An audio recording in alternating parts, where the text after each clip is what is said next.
ওরে গৃহবাসী, খোল দ্বার খোল, লাগলো যে দোল, স্থলে জলে বনতলে লাগলো যে দোল, দ্বার খোল দ্বার খোল, ওরে গৃহবাসী।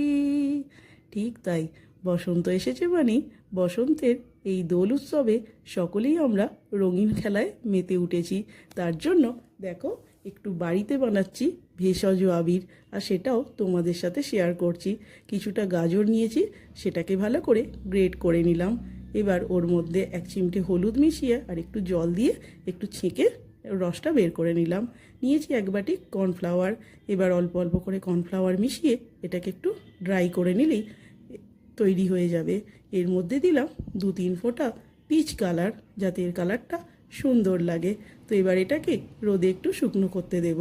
আর একটা বানাবো লাল কালারের, তার জন্য কিছুটা বিট নিয়েছি। আমার ছোটো মেয়ে ওটা গ্রেট করছে, দুজনে মিলেই করেছিল 2 বোনে। তো এবার ওই বিটটাকে একটু জল মিশিয়ে ছেঁকে নিচ্ছি। দেখো কি সুন্দর কালার, প্রকৃতির তো রঙটাই আলাদা, মানে আশ্চর্যজনক না? তো এবার এর মধ্যেও কর্নফ্লাওয়ার মিশিয়ে এটাও তৈরি করে নেব। অল্প অল্প করে কর্নফ্লাওয়ার মিশিয়ে, এই যে আমার বড় মেয়ে এটা ভালো তৈরি করতে পারে, ওই বানিয়েছিল।